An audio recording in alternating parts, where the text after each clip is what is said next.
Hello students, कैसे हैं आप? आज बढ़ते हैं हम अपने नए टॉपिक की तरफ और वो है डायमेंशन। Yes, dimension. और ये जो डायमेंशंस है ये रिलेटेड है to the previous topic physical quantities and unit. Yes, तो कैसे वो देखते हैं। डायमेंशंस ये रिलेटेड है to the topic physical quantity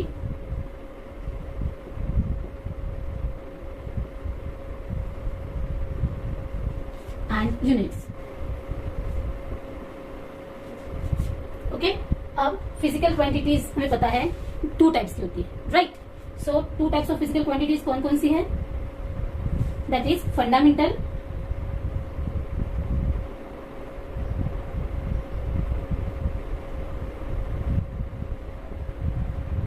and derived. Okay, हमें इसमें डायमेंशंस में क्या पढ़ना है? Actually we use fundamental quantity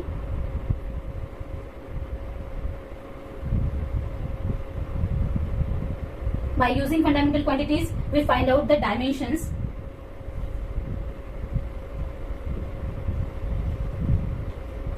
of derived quantity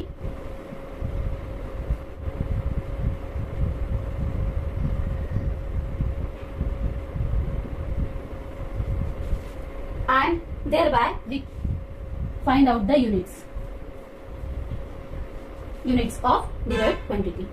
So here what we are doing, we are using fundamental, that is base quantities, to find out the dimensions of derived quantity, and by using the dimensions we can find out the units for that particular derived quantity. Okay, so let's see what is dimension. Okay, dimension of a physical quantity is the power to which fundamental units are raised in order to obtain the unit of that particular quantity, physical quantity. Okay, so what is it? So dimensions of a physical quantity are the power to which fundamental units are raised for what? In order to obtain the unit of that quantity. तो हम इसे कैसे लिख सकते हैं easily समझने के लिए कि अगर फंडामेंटल क्वांटिटीज है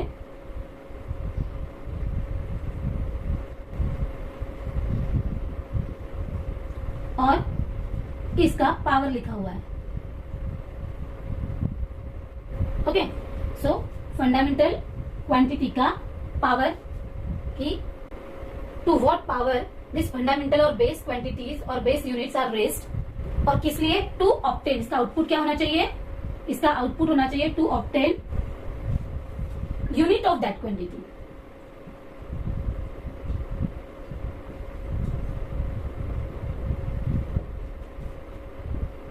ओके, अब ये कैसे वो देखते हैं थ्रू अ सिंपल एग्जांपल।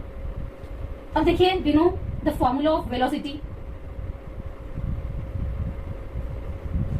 है ना? और वेलोसिटी इज इक्वल टू क्या होता है? Displacement upon time.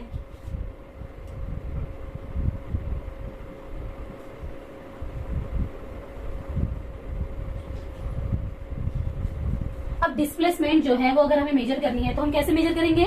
हम मेजर करेंगे इन लेंथ। बेस यूनिट जो यूज होता है डिस्प्लेसमेंट के लिए वो क्या है? लेंथ। और टाइम के लिए हम लोग क्या यूज करेंगे? टाइम के लिए हम लोग यूज करेंगे टी। ये दोनों भी जो है वो बेस फिजिकल क्वांटिटी है और फंडामेंटल फिजिकल क्वांटिटी जिसे हम कहते हैं। हमने पहले डिराइव्ड क्वांटिटी को फंडामेंटल क्वांटिटीज के फॉर्म में लिखा। अब इसके लिए जो नोटेशंस यूज हो रहे हैं, लेंथ के लिए कैपिटल एल, टाइम के लिए कैपिटल टी। सो इसे लिखना है हमें स्क्वायर ब्रैकेट में। ऑलवेज डायमेंशन जो लिखे जाते हैं वो स्क्वायर ब्रैकेट में लिखे जाते हैं। अब इज इक्वल टू हम लोग फिर से कैसे लिख सकते हैं? एक साथ लिखना है इसे न्यूमरेटर में ही। तो लेंथ का पावर 1 है और टी का पावर जो है अगर हम ये न्यूमरेटर में लेके आ जाए तो ये हो जाएगा -1। So L to the power 1, T to the power -1, written in square bracket without comma. This is called the dimension of velocity. Okay.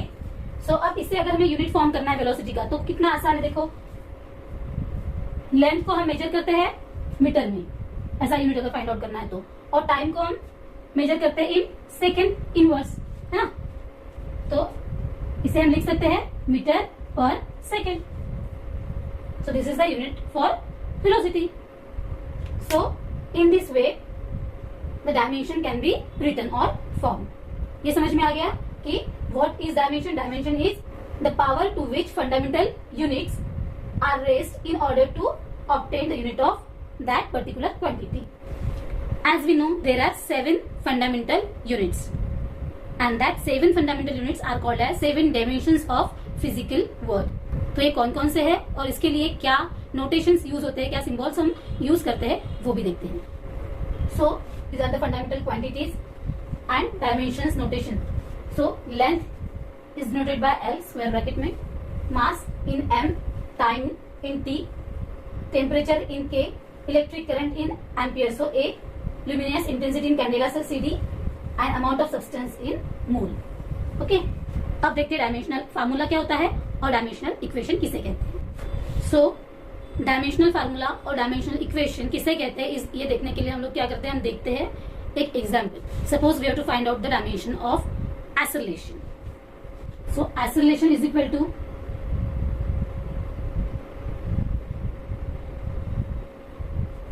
velocity upon time.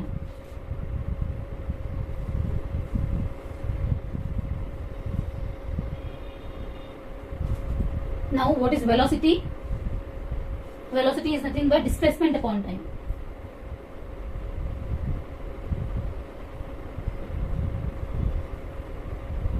Divided by time. So we can write here displacement upon time, और ये time नीचे आ जाएगा तो so time square. So here we can write L for displacement and T square for time square. So इसे हम कैसे लिख सकते हैं, स्क्वायर ब्रैकेट में L1 M0 T to the power minus 2. Now this is called as dimensional formula. ये जो हम स्क्वायर ब्रैकेट में लिखते हैं, length power to the power m to the power and t to the power in square bracket, that is called as dimensional formula. Okay. Dimensional equation किसे कहेंगे, तो it's very simple. If you write the physical quantities equating the dimension of that particular physical quantity, then it is called as dimensional equation. So अब देखते हैं कुछ examples to find out the dimensions of a physical quantity. चलो volume का देखते हैं. So what is volume? Volume is equal to L cube. So how we can write dimension for? So it is in the form of L to the power 3 m represent mass which is 0 here and time is also 0 here. Okay. So in this way we can represent the dimension of volume. In mechanics, maximum physical quantities are represented by these 3 terms. So we write it as L to the power, m to the power and t to the power. Okay. We find out dimension of force. Now force is equal to mass into acceleration.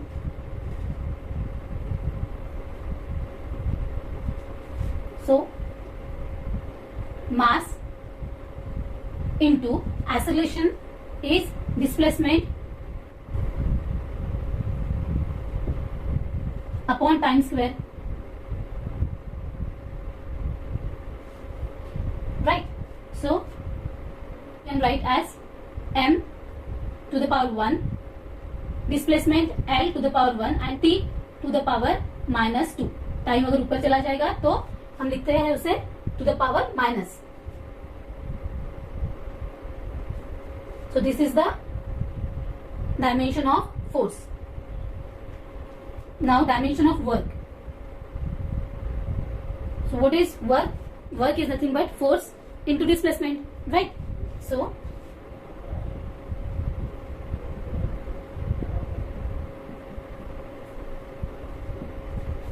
right. So what is force, again we find out just the dimension of force. We can write here mass into acceleration into displacement.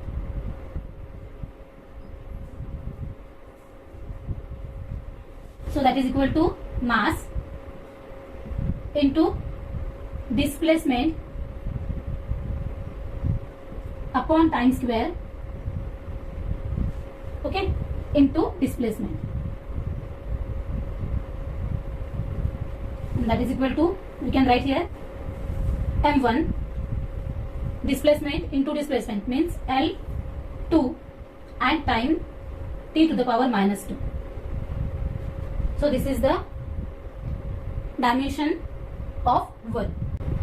So in this way we can find out the dimensions of physical quantities.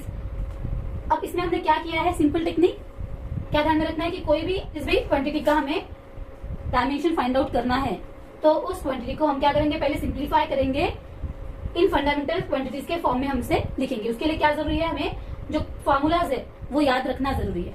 वो formulas हम याद रखेंगे, उसके बाद में हम क्या करेंगे, उसे सिंप्लीफाई करेंगे in the term of fundamental physical quantities, और फिर उसके बाद में हम क्या करेंगे, उसका डायमेंशंस कर लिखेंगे by raising the power of fundamental quantities in a square bracket without comma. Okay, अब देखते हैं और डायमेंशंस का यूज क्या होता है. Okay, dimensional analysis. और डायमेंशनल एनालिसिस में सबसे पहले हम देखते हैं to check the correctness of physical equations. So there are numerous physical equations. जैसे हम एक फिजिकल इक्वेशन लेते हैं और उसका करेक्टनेस चेक करके देखते हैं. तो equation of first equation of motion हम यहाँ पे लेते हैं.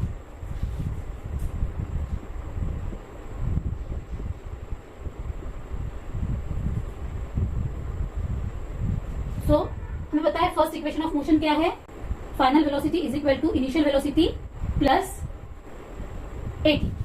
v is equal to u plus at. If any body is moving, then it have its initial velocity, then reach to a final velocity, okay, and in between it accelerate. So here u is the initial velocity,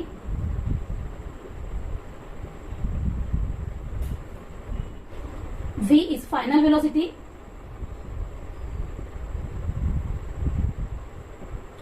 a is acceleration,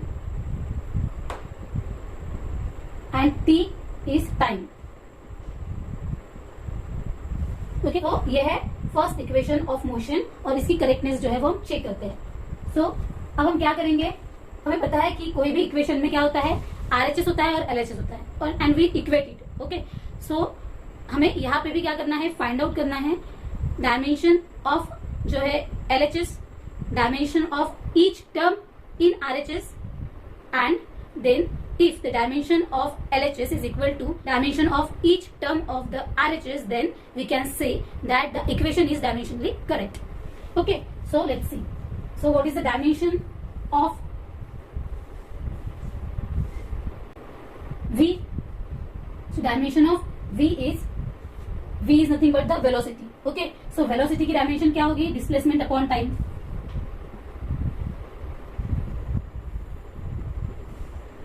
and that is equal to क्या होगा फिर, L1t जो है वो -1. तो ये होगी LHS. अब RHS का देखते हैं हम. RHS इज इक्वल टू क्या है हमारे पास u plus at. So u plus at is equal to हम लोग क्या लिख सकते हैं, u मतलब अगेन वेलोसिटी है ना, this is nothing but the velocity. जो डायमेंशन है वो सेम ही रहेगा. सो it is L1t -1 plus acceleration को हम कैसे लिख सकते हैं, acceleration is displacement upon time square into time. So here time square time तो कैंसिल हो जाएगा, तो फिर से हम क्या लिख सकते हैं, L1t -1 प्लस डिस्प्लेसमेंट के लिए L1, और ये एक t जो है वो कैंसिल हो जाएगा, तो अगेन यहाँ पे t टू द पावर -1 ही आएगा. राइट, सो ये हो गया RHS. Here we can see dimension of LHS is equal to dimension of each term in RHS. L1T minus 1, L1T minus 1, L1T minus 1. And this means that this equation is dimensionally correct.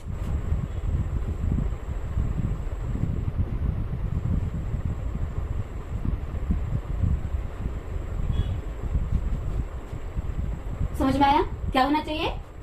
Dimension of LHS equal to dimension of each term in RHS.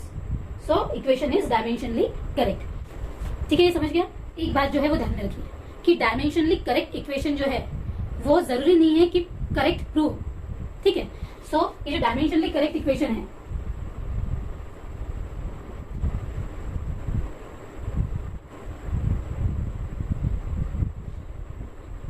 अगर कोई equation dimensionally correct equation है तो दो चीजें हो सकती हैं. क्या हो सकता है कि प्रूव राइट और प्रूव करेक्ट, प्रूव राइट और प्रूव रॉन्ग. जरूरी नहीं है कि डायमेंशनली करेक्ट इक्वेशन करेक्ट ही हो, वो राइट भी हो सकता है प्रूफ या रॉन्ग भी हो सकता है. ठीक है, सो इसमें दो पॉसिबिलिटीज आती है. बट अगर कोई इक्वेशन डायमेंशनली इनकरेक्ट है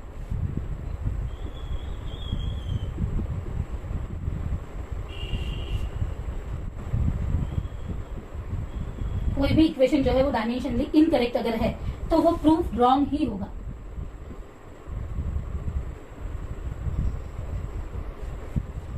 इनकरेक्ट है तो वो प्रूफ रॉन्ग हो जाएगा. समझ में आया? और डायमेंशन का यूज हम किस लिए करते हैं? To establish the relationship between related physical quantity और to deduce the relationship between related physical quantity. मतलब कोई भी एक्शन हुई और उससे कुछ रिलेटेड टर्म्स है, फिजिकल क्वांटिटीज है, तो उन टर्म्स के बीच जो रिलेशनशिप है वो फाइंड आउट करने का, वो डिड्यूस करने का जो काम है वो भी डायमेंशन के हेल्प से हम करते हैं. कैसे? तो उसके लिए हम एग्जांपल लेते हैं सिंपल पेंडुलम का. तो सिंपल पेंडुलम में क्या होता है? अगर कोई सिंपल पेंडुलम हम कंसिडर करें, एक rigid support, a string, any Bob, है ना. तो अब ये जो सिंपल पेंडुलम है, हम किसी रिजिड सपोर्ट को, अगर हमें कोई थ्रेड है जो है हमने फिक्स किया और उसके लास्ट एंड को, जो फ्री एंड है, उसको कोई बॉब, जो मेटल बॉब है वो हमने फिक्स कर दिया, and if we displace it from its position then what we can see it accelerate. Okay, so in this way, up here L is the length of the thread,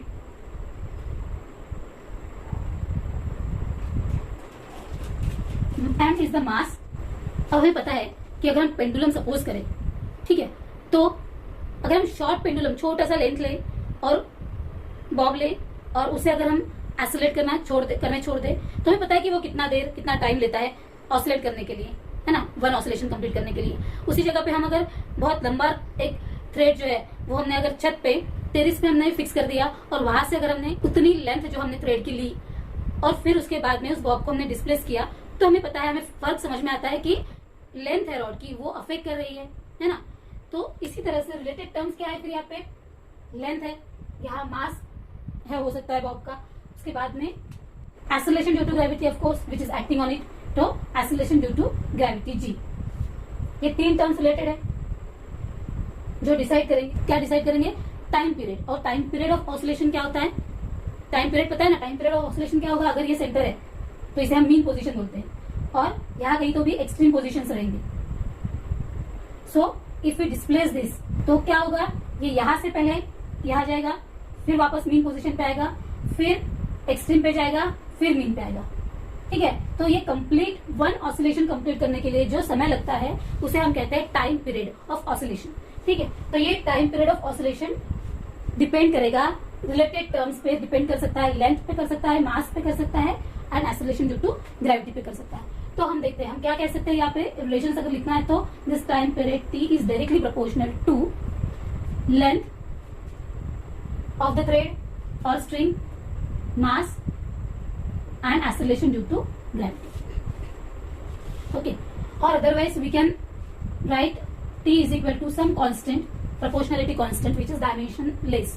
ठीक है, so k into l to the power, suppose हम लेते हैं x, exponent, x is a exponent here, so l to the power x, g to the power y and m to the power z. Where again k is the proportionality constant and x y z are the exponent. ठीक है, हमें relation find out करना है, इसलिए हमने इन्हें exponent ले लिया। सो हम यहाँ लिखते हैं डायमेंशंस के फॉर्म में। अब यहाँ पे देखो क्या है, लेंथ है, एक्सेलरेशन ड्यू टू ग्रेविटी है जिसका डायमेंशन हमने निकाला अभी अभी दिखा था, और m मास है। तो here dimension of t is nothing but L0। यहाँ L नहीं है इसलिए L0, L to the power 0, m भी नहीं है इसलिए m to the power 0, t to the power 1 is equal to dimension of L, length is L to the power 1 to the power x आ जाएगा। Acceleration due to gravity का क्या आएगा, acceleration due to gravity is nothing but velocity upon time, and velocity is upon time is equal to displacement upon time square. ठीक है, so displacement upon time square means is L1 and t square upon t square, मतलब t to the power -2 to the power जाएगा y and here m to the power जाएगा z। Okay, so अब इसे simplify करते हैं थोड़ा सा हम, तो क्या आएगा, L to the power x, L to the power y, t to the power -2y and m to the power z। Okay, now L है तो L टू द पावर क्या हो जाएगा, x प्लस y। m लिख लेते हैं, m to the power क्या आएगा, z, and t to the power क्या जा रहा है, -2y। ओके, अब हम जो पावर्स है वो इक्वेट करते हैं, इक्वेटिंग पावर्स।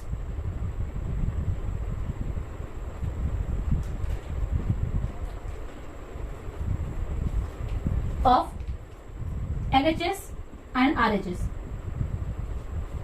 तो हमें क्या मिलेगा, x plus y, L to the power 0, L to the power x plus y means x plus y is equal to 0। So x plus y is equal to 0। m to the power 0, m to the power z means z is equal to 0। t to the power 1 and t to the power -2y, so -2y is equal to 1, right.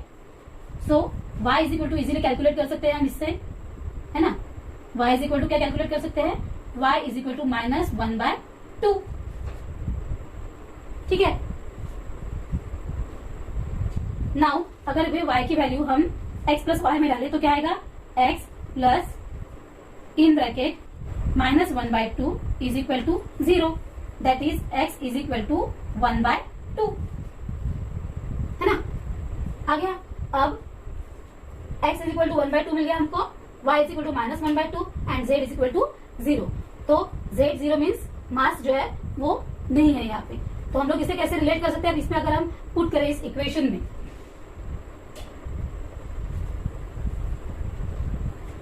तो क्या आएगा हमारे पास, t is equal to k into L to the power x, मतलब L to the power half and g to the power -half.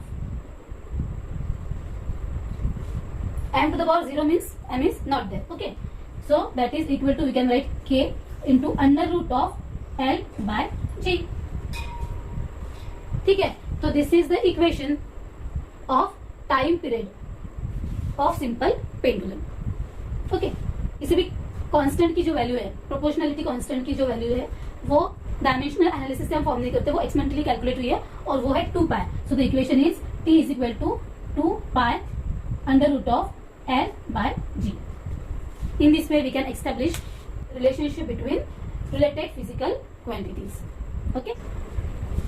So third use of dimension is to find the conversion factor between the unit of the same physical quantity in different system of unit. जैसे हम लिखते हैं 1 metre is equal to 100 centimetre, तो 100 is the conversion factor हो गया। तो इस तरह से suppose we have to find out the conversion factor of the unit of work. तो हमें पता है यूनिट ऑफ वर्क क्या होता है ना, यूनिट ऑफ वर्क होता है इज ए जूल, है ना। सो और इसका ये है SI में, और अर्ग है CGS। ठीक है, तो अब 1 जूल इज इक्वल टू कितने अर्ग होते हैं वो हम फाइंड आउट करते हैं। सपोज X अर्ग, तो now what is the dimension of work, अगर हम वर्क का डायमेंशन लिखें तो what is dimension of work? What is work? Work is nothing but force into displacement. तो इसके डायमेंशंस क्या है हमें पता है, हमने फाइंड आउट किया है। It is m1 L2 T - 2। Okay, so अब हम इसे लिखते हैं in the form of joule and earth. सो SI सिस्टम के लिए हम सफिक्स देते हैं 1 और CGS सिस्टम के लिए हम सफिक्स देते हैं 2। तो यहां हम लिखते हैं m1 to the power 1, L1 to the power 2, T1 to the power -2 is equal to, so x into m2 to the power 1, L2 to the power 2 and T2 to the power -2। so now x is equal to क्या आएगा? फिर ये जो है वो इधर in denominator आ जाएगा। Okay, here x is equal to this one, m1 to the power 1, L1 to the power 2, T1 to the power -2 divided by m2 to L2 to the 2 and T2 to the power -2। okay, m1 upon m2 to the power 1, then L1 upon L2 to the power 2 and T1 upon T2 to the power -2। ठीक है, अब हम यहाँ पे unit replace करते हैं, मतलब m1 जो है वो SI है और m2 जो है वो CGS यूनिट है। SI सिस्टम में हम जो है वो मास के लिए क्या यूज करते हैं, अब हम इसे यूनिट के फॉर्म में लिखते हैं। ठीक है, तो यूनिट के फॉर्म में अगर हम इसे लिखेंगे तो यहाँ हम लोग क्या करते हैं, रिप्लेस करते हैं। जहां सफिक्स 1 है वहां हम SI यूनिट और जहां सफिक्स 2 है वहां हम CGS यूनिट से रिप्लेस करते हैं। अब ये मास का टर्म है तो यहाँ पे क्या आएगा, kg upon gram to the power 1। ये लेंथ का टर्म है तो यहाँ पे metre upon centimetre to the power 2 and ये टाइम का है तो second upon second to the power -2। Okay, so 1 kg is equal to 1000 gram, that is 10 to the power 3 grams. तो इसीलिए यहाँ पे हम लिखते हैं 10 to the power 3 gram upon gram to the power 1। उसी तरह से centimetre to metre, 1 metre is equal to 100 centimetre, means 10 to the power 2 centimetre upon centimetre to the power 2 and second upon second to the power -2। So again ये equal terms cancel कर देंगे हम, तो बचेगा क्या, 10 to the power 3 to the power 1 है क्योंकि into 10 to the power 2 का स्क्वायर है, so it is 10 to the power 4, so 10 to the power 7। this is the converting factor to convert joule into earth। so 1 joule is equal to आएगा 10 to the power 7 earth। okay, in this way we can find out converting factor to convert from one system to another by using dimensional analysis। okay, so this is all about dimensions। Students, अगर आपको मेरे videos अच्छे लगे तो please इसे like कीजिए, subscribe कीजिए और बेल आइकॉन प्रेस करना ना भूलिए। उसी के साथ इसे शेयर करना भी मत भूलिए। Thank you.